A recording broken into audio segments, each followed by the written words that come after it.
Assalamualaikum warahmatullahi wabarakatuh. Baiklah, kami di sini dari kelompok 2.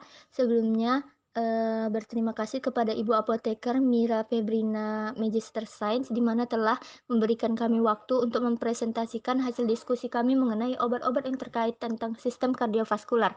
Nah, di mana kelompok 2 ini terdiri dari Dinda Maryunita, Irfan Maulana, Nisa Nofrianti, saya sendiri Putri Dewica, Salsabila, Wulan Afrilianto, dan Wulan Mudia. Nah, adapun, yang termasuk dalam obat-obat kardiovaskular ini yaitu ada obat anti angina, obat anti hipertensi, obat kardiaka, dan obat kardiotonik.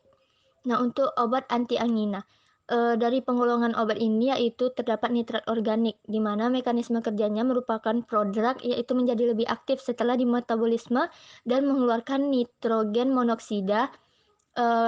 Dan biotransformasi nitrat organik ini berlangsung intraseluler dipengaruhi karena adanya reduktase ekstrasel dan, reduksi tiol intrasel. Adapun farmakokinetik dari nitrat organik ini diabsorpsi, baik lewat kulit, mukosa sublingual, dan oral.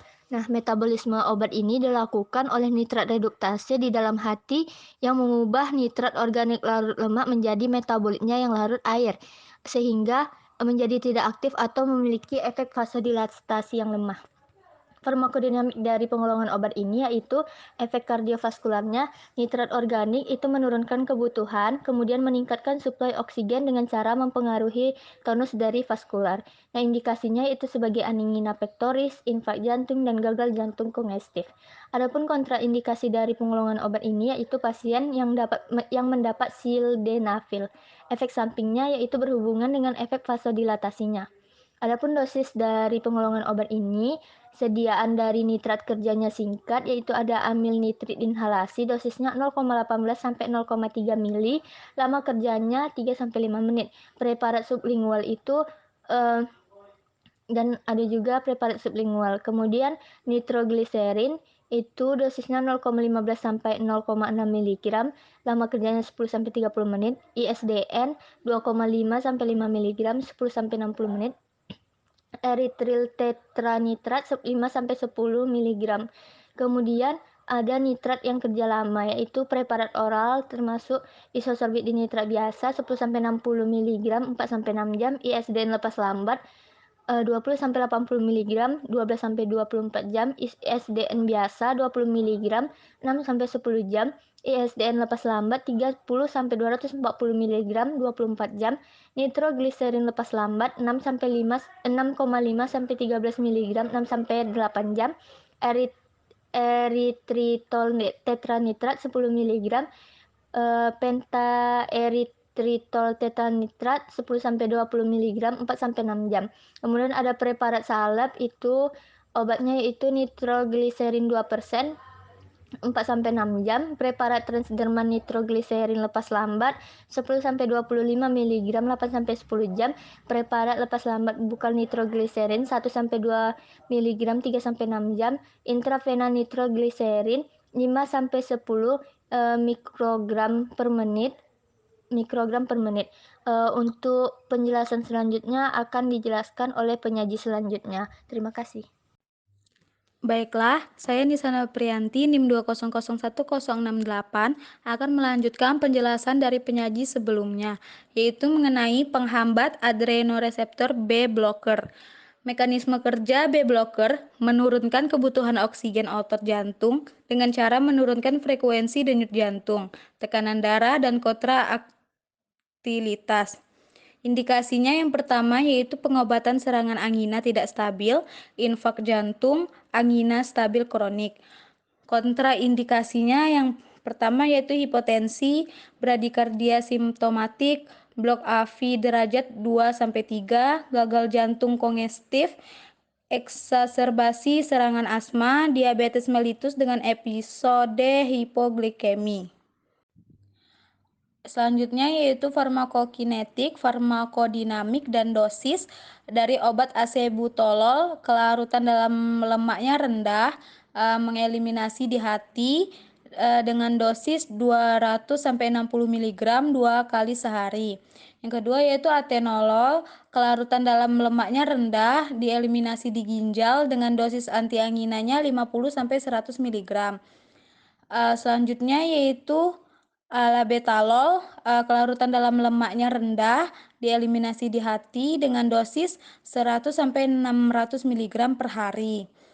Terus metoprolol, kelarutan dalam lemaknya sedang, dieliminasi di hati dengan dosisnya 50 sampai 100 mg 3 kali sehari.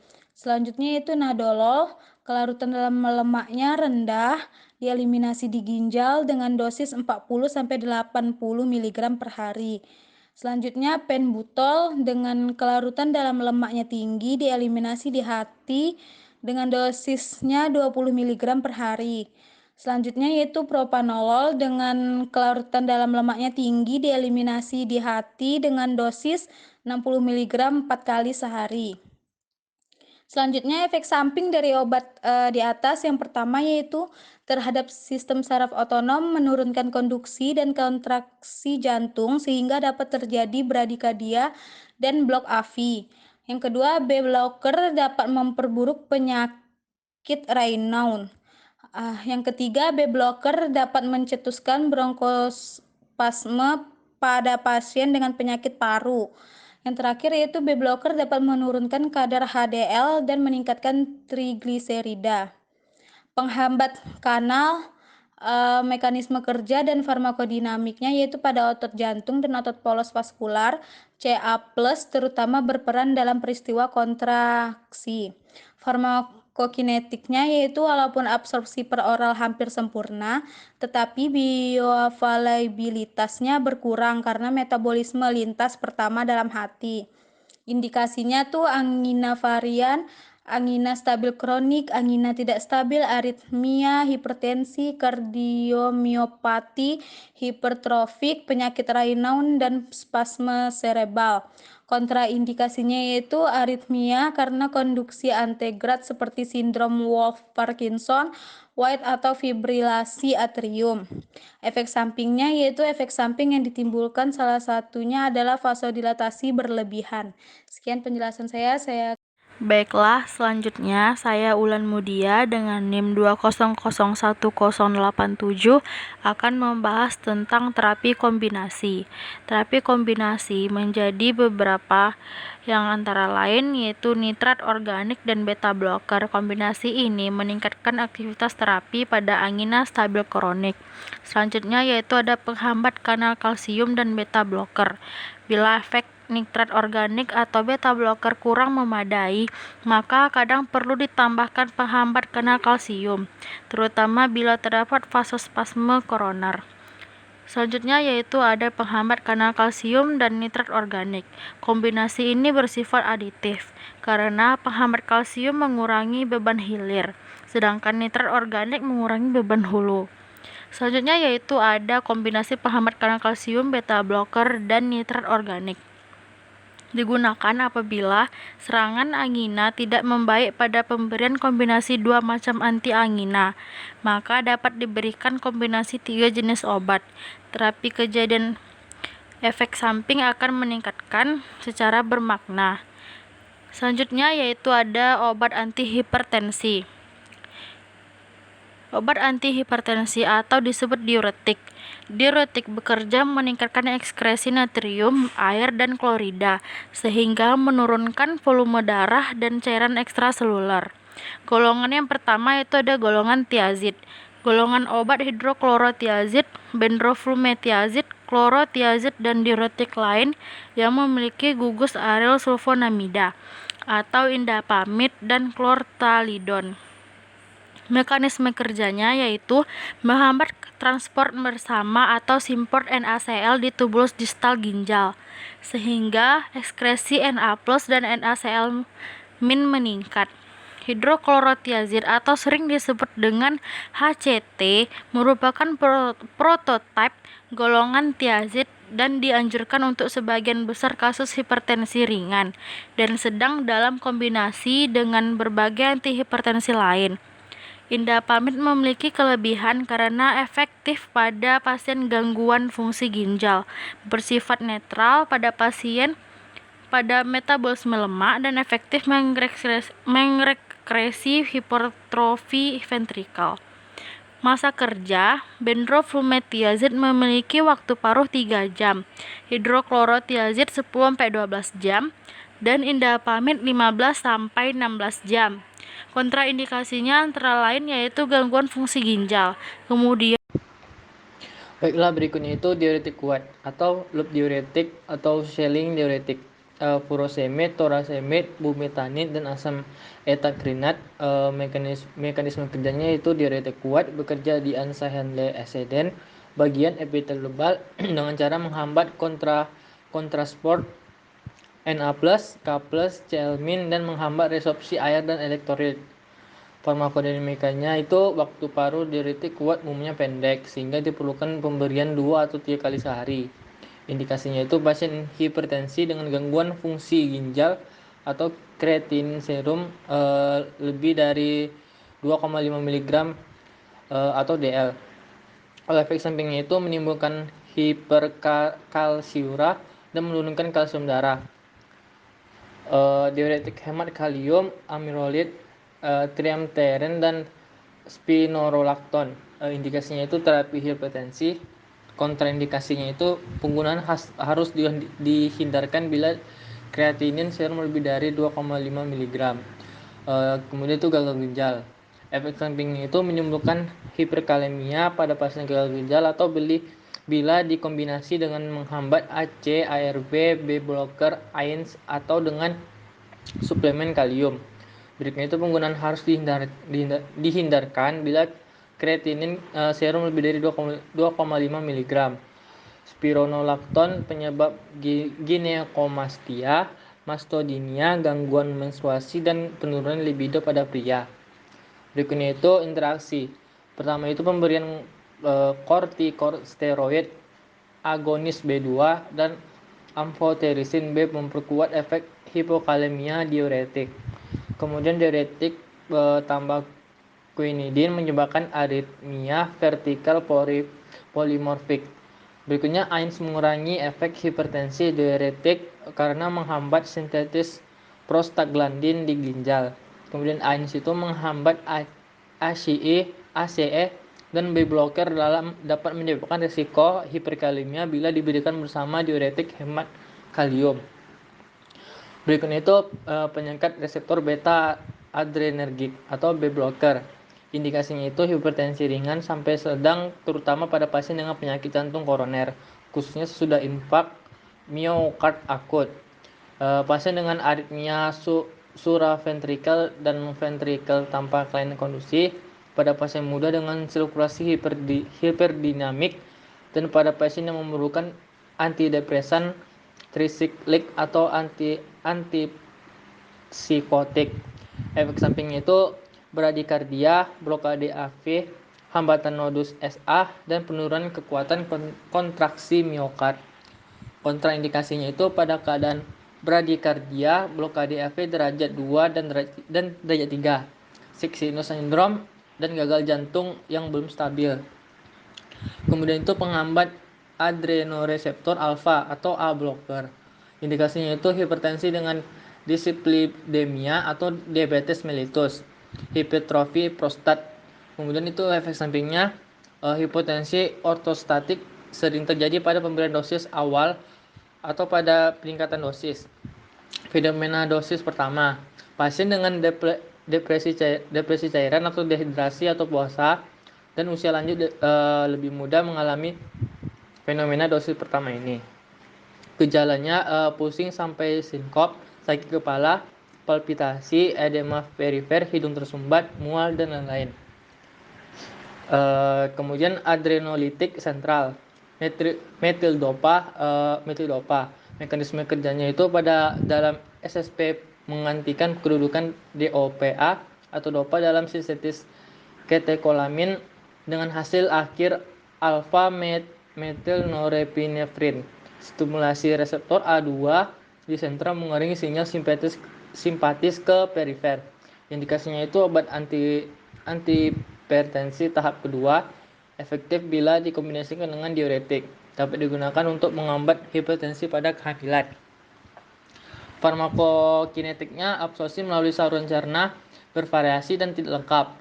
Bioavailabilitasnya oral rata-rata 20 hingga 50%. Diekskresi melalui urin dalam konjugasi dengan sulfat dan 25% dalam bentuk utuh. Efek sampingnya itu yang paling sering sedari hipotensi postural, pusing, mulut kering, dan sakit kepala, depresi, gangguan tidur, hipotensi, kecemasan, penglihatan kabur, dan hidung tersumbat. Maka saya akan lanjutkan kepada presentasi berikutnya.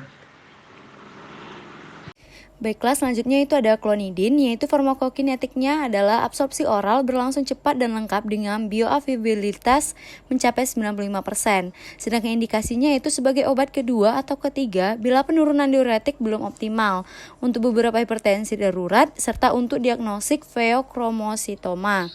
Efek sampingnya itu mulut kering dan sedasi setelah beberapa minggu pengobatan, serta reaksi putus obat sering terjadi pada penghentian mendadak, ditandai dengan rasa gugup, tremor, sakit kepala, nyeri abdomen, takikardia, berkeringat akibat aktivitas simpatis yang berlebihan. Selanjutnya itu ada guanfacin dan guanabens. Sifat-sifat farmakologik dan efek samping mirip dengan klonidin. Farmakokinetiknya itu guanabens bioavailabilitasnya tinggi, waktu paras sekitar 6 jam dan sebagian besar obat di metabolisme. Guanfacin mempunyai waktu paruh relatif panjang, yaitu 14-18 jam. Dieliminasi terutama melalui ginjal dalam bentuk utuh dan metabolik. Selanjutnya itu ada moxonidin dan rilmedin, mempunyai struktur yang mirip dengan klonidin tetapi 600 kali lebih selektif terhadap reseptor imidazolin I1 dibandingkan dengan klonidin.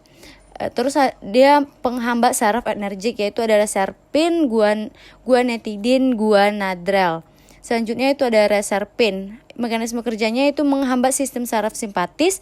Farmakodinamiknya itu reserpin terikat kuat pada vesikel di ujung saraf sentral dan perifer dan menghambat proses penyimpanan atau uptake katekolamin, epinefrin dan norepinefrin ke dalam vesikel. Selanjutnya, katekolamin dipecah oleh enzim monoamin oksidase di sitoplasma.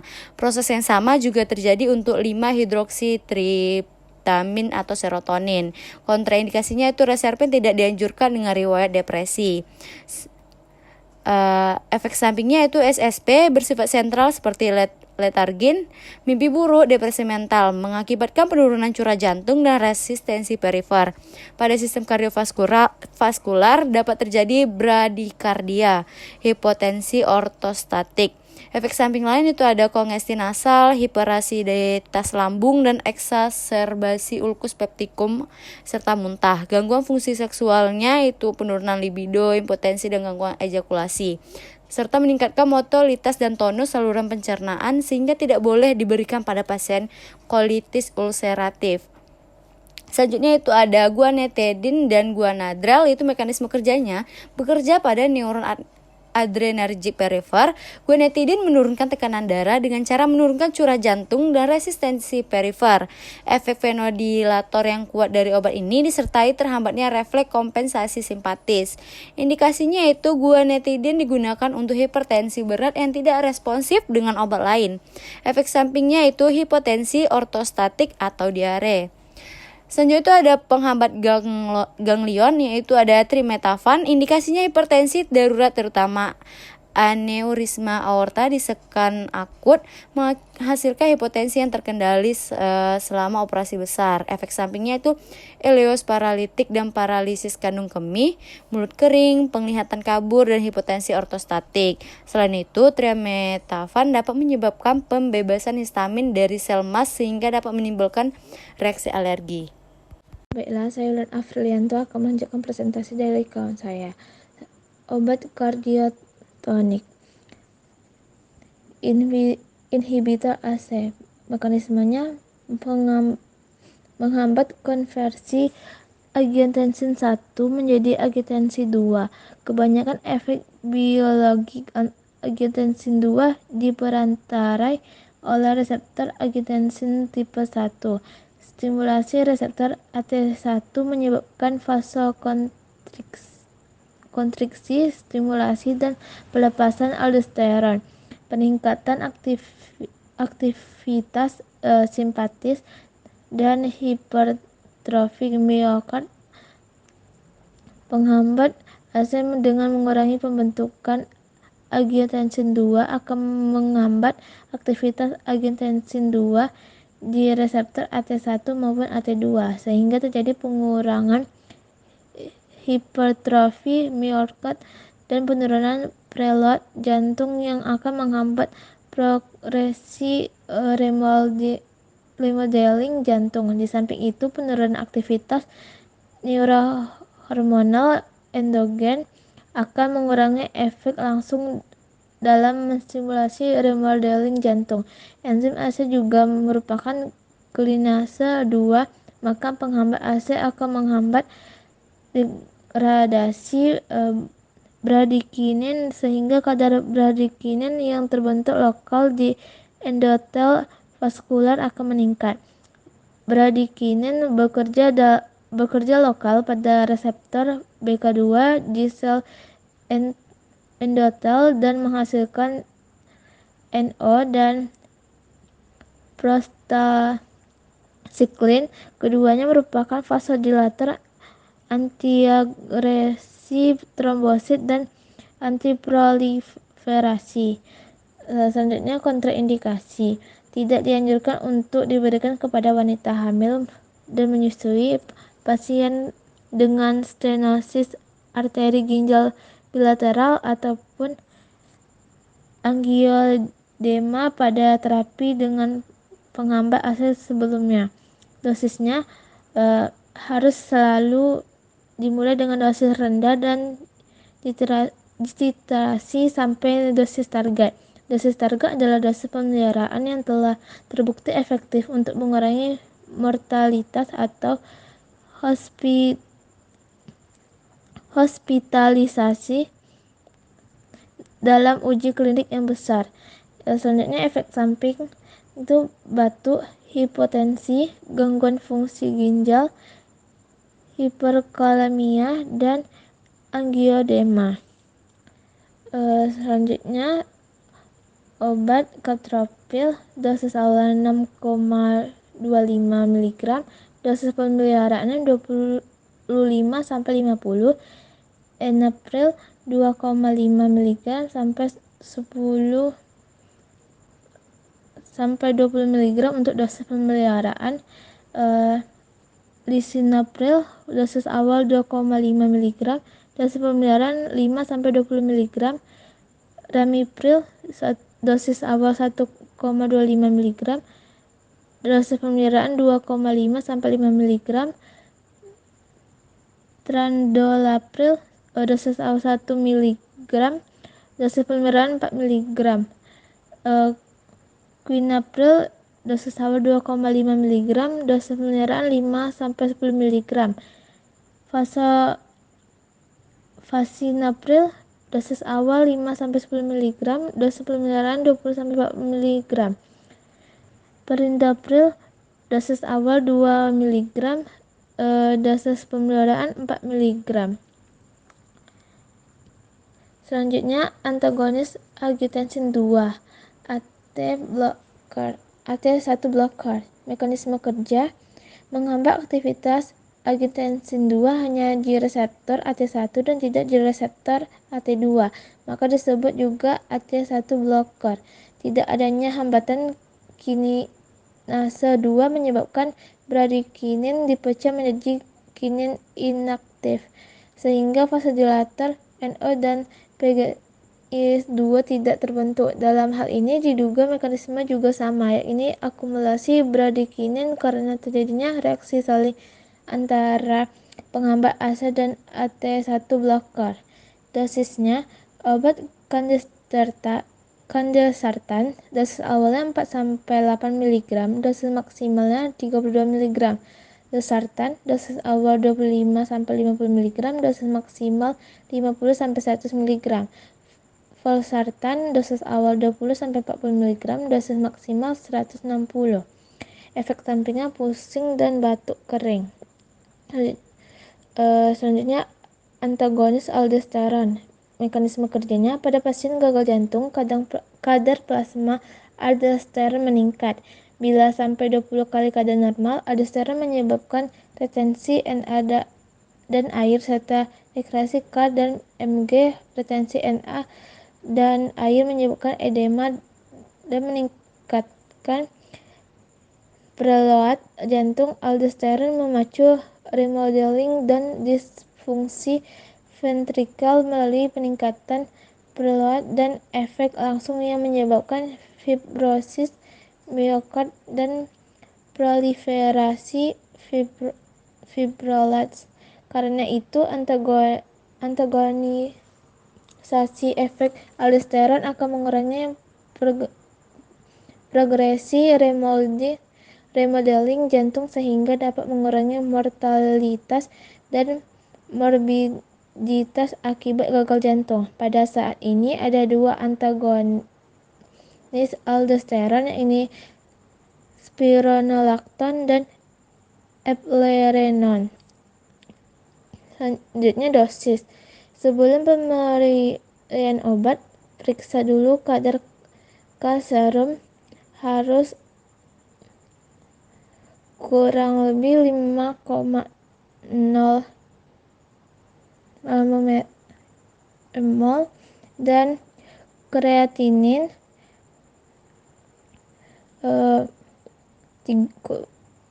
lebih 30 ml per menit. Obat diberikan dengan dosis awal yang rendah, spironolakton 12,5 mg, eplerenone 25 mg sehari. Kemudian dosis dapat ditingkatkan menjadi spironolakton 25 mg, eplerenone 50 mg jika diperlukan. Risiko hiperkalemia meningkat dengan dosis penghambat AC yang lebih tinggi. Penggunaan obat AINS dan KOSIP harus dihindari. Kadar K dan fungsi ginjal harus dimonitor dengan ketat. Periksa dalam 3 hari dan pada 1 minggu setelah awal terapi dan sedikitnya sebulan sekali selama 3 bulan pertama. Jika gejala gagal jantung belum membaik dan kadar K normal, dosis obat dinaikkan. Periksa lagi kadar K dan kreatinin setelah 1 minggu. Jika terjadinya diare atau penyebab dehidrasi lainnya, harus segera ditangani. Sekian, saya kembalikan kepada moderator. Selanjutnya ada interaksi antagonis aldosteron direkomendasikan untuk ditambahkan pada penghambatan ACE diuretik kuat pada gagal jantung. Lanjut NIHA kelas 3 sampai kelas 4 dengan difungsi sistolik fraksi injeksi kurang lebih 35% untuk mengurangi mortalitas dan morbiditas terbukti untuk spironolakton. B penghambat ACE dan B blocker pada gagal bantuan setelah infrak miokard dengan difungsi sistolik ventricle kit fraksi injeksi lebih kurang 40% dan tanda-tanda gagal jantung atau diabetes untuk mengurangi mortalitas dan morbiditas terbukti untuk eplerenone. Nah, di sini ada B blocker. Mekanisme kerja pemberian B blocker pada gagal jantung sistolik akan mengurangi kejadian iskemia miokard, mengurangi stimulasi sel-sel otomatik jantung dan efek aritmia lainnya, sehingga mengurangi risiko terjadinya aritmia jantung. Dengan demikian mengurangi risiko terjadinya kematian mendadak, kematian kardiovaskular. Nah, bloker ini juga menghambat pengelepasan renin sehingga menghambat aktivasi sistem RAA. Akibatnya terjadinya penurunan hipertrofi miokard, apoptosis dan fibrosis miokard, remorditing miokard sehingga progresi gagal jantung akan terhambat. Dengan demikian memburuknya kondisi klinik juga. Nah, di sini ada dosis B blocker. Di sini ada bisoprolol, metoprolol, sukrinat CR, carvedilol. Nah, di sini juga ada dosis awal, peningkatan dosis miligram per hari, dosis target dan periode titrasi. Efek sampingnya pada awal terapi dengan B blocker dapat terjadi retensi cairan, memburuknya gejala-gejala pada tingkatan dosis diuretik, hipertensi, maka kurang dosis penghambatan ACE atau B blocker.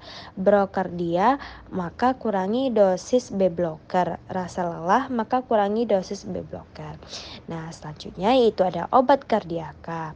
Pengertian obat jantung kardiaka. Obat-obat jantung ini atau kardiaka adalah obat secara langsung dapat memulihkan fungsi otot jantung yang terganggu ke keadaan normal.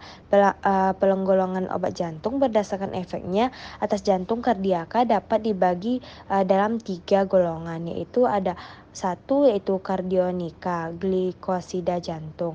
Khasiatnya adalah memperkuat kontraktilitas otot jantung. Efek intropositif terutama digunakan pada gagal jantung untuk memperbaiki fungsi pompanya. Kelompok kardionika terjadi pada glikosida jantung, digloksin, metilgloksin, diglitoksin, dopaminergika, dopamin, ibuprofen, doputamin, dan penghambat fosfodieses, ambrimin, milinon.